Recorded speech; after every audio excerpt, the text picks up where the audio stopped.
epidemiológico, Márcio?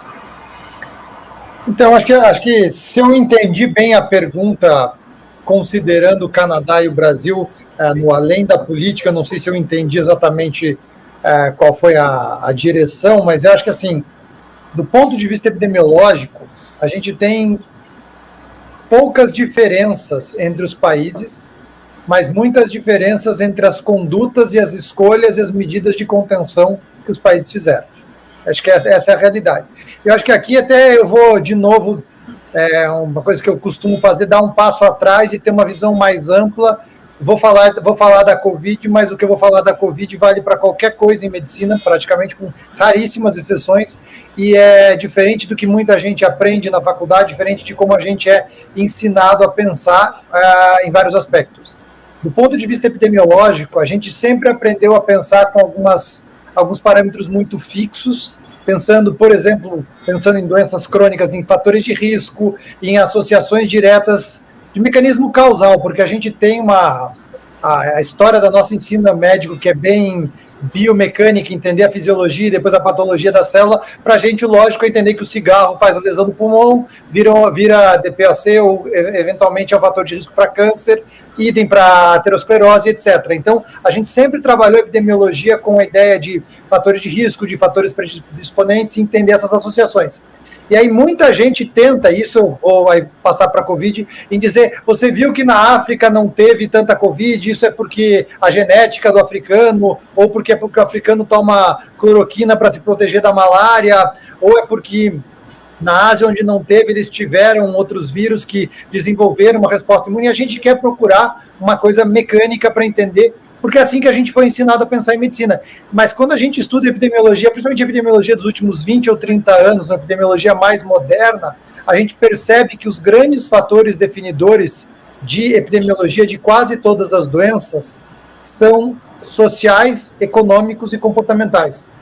E quase todas as respostas não estão tanto na parte biomecânica, entendimento do corpo como simplesmente uma máquina, mas sim no comportamento humano.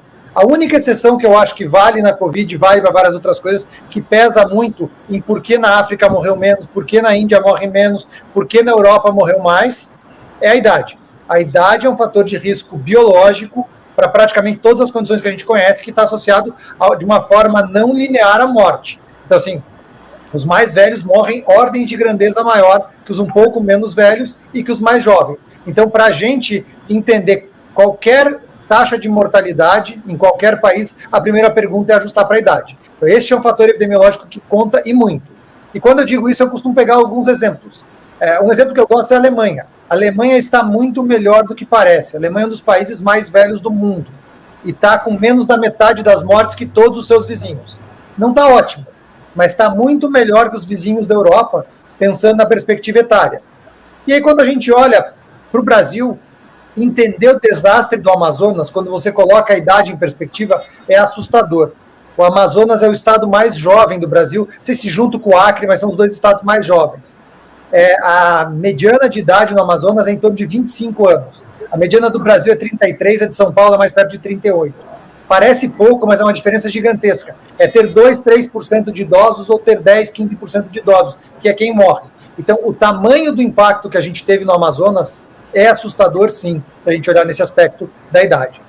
E se a gente pensar o quanto de jovem morreu lá, e jovem, eu estou falando aí abaixo de 50 anos, não necessariamente super jovem, adolescente, coisa assim, é muito mais assustador. Então, a nossa perspectiva de impacto no Brasil, quando ajustada para o grande parâmetro epidemiológico que importa do ponto de vista biológico, que é a idade, é muito pior do que ela parece. O pessoal do IPEA fez esse ajuste e colocou o Brasil, junto com 2 países que parecem o Brasil, como os 3 piores controles da pandemia em mortes por milhão, até o momento recente, era até janeiro, então hoje deve ser até pior, que são Brasil, Peru e México. São países mais jovens, em que era esperado menos mortes, e que estão muito próximos dos mais idosos. E dependendo como for, a gente já vai passar vários dos mais idosos.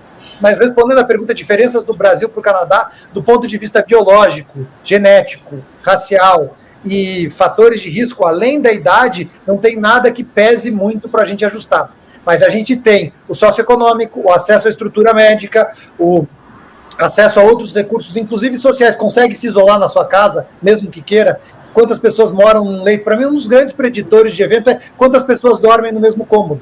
E se você olhar o norte, como é a vida das pessoas em várias regiões do norte, explica por que explodiu na primeira leva no Amazonas inteiro. As pessoas, normalmente, principalmente quando você sai do urbano, áreas abertas, com redes, com 20 pessoas no mesmo ambiente, às 8, 10 horas da noite juntas. Então, acho que a gente tem comportamentos, hábitos culturais, sociais, justificativas econômicas de acesso à saúde, que sim, do ponto de vista epidemiológico, explicam muita coisa. Agora, não é epidemiologia biológica que a gente está acostumado, exceto idade e um pouquinho na parte de sexo. Basicamente é isso. Uhum. Posso fazer um comentário em relação a isso? Por favor, Marcelo. Não, acho excelente a colocação do Márcio. É só para colocar aqui no Canadá, a idade mediana aqui é 41 anos, né, então uma diferença grande. Eu acho que também ele falou assim, em relação a, como ele falou em relação ao acesso a leitos, né? Eu acho que isso é acesso a leitos e a questão de quantas pessoas moram na mesma residência, né? Isso ficou bem claro aqui, que a grande maioria dos infectados vieram de áreas de imigrantes que vivem em áreas mais, eu diria assim, famílias de multigerações, entendeu? Que viviam junto. Então isso é um fator importante, né, que prediz a quantidade de infectados. Mas a questão dos leitos, ela é muito importante, porque eu ouço muita crítica aí, né, principalmente agora vendo no Rio Grande do Sul, dizendo, mas né, o sistema está colapsando, por que não fizeram leito suficiente, por que não colocam um hospital de campanha, né? E aí eu olho o número de leitos de UTI no Rio Grande do Sul, né, que aumentou em 130%, agora tem 2.300 leitos de UTI no Rio Grande do Sul, que tem 10 milhões de habitantes, e aí eu olho o número de leitos que existe aqui na província de Ontário, é metade dos leitos que existe lá, metade. E nunca chegou nem perto da lotação. Tá? Então a questão não é a focar na falta de leitos, é focar nas medidas preventivas. Né? Porque vai chegar algum momento que não adianta, você pode ter 10 mil leitos de UTI, né, que não vai ser suficiente. Né? E aí também, de novo, né, quando a mortalidade de um paciente que vai para uma UTI, né, ela, na média, né, o estudo que foi publicado aí do Brasil no Lancet, Respiratory Medicine, na média em torno de 50%. Né? Então, mesmo que você construa mais leito, né, você está girando uma moeda para cara ou coroa, essa pessoa vai sair. E esse número provavelmente ele é maior na medida que você aumenta os leitos, a mortalidade nas UTIs aumenta também, porque você não tem pessoal capacitado para atender numa doença que, de novo, meu envolvimento com esse tipo de paciente foi exclusivamente em UTI, porque eu dirijo o programa de ECMO aqui, tá? Então, eu não vejo paciente que não está muito grave, eu só vejo um muito grave. Mas esse paciente de UTI ele é muito mais complexo, né, que um paciente com SARA pulmonar por outras causas. Né? Então, você colocar um cirurgião, né, eu sou cirurgião, mas vamos supor, um cirurgião, né, para cuidar de um paciente grave de UTI, né, um ventilador meia-boca, né, é causa perdida, né, nessa doença. Então, acho que isso também tem que se entender muito bem, por que as medidas de prevenção são as mais importantes. E isso aí, acho que por um discurso político também, né, mas o dinheiro foi mandado para ir, por que não botaram mais leitos? Né?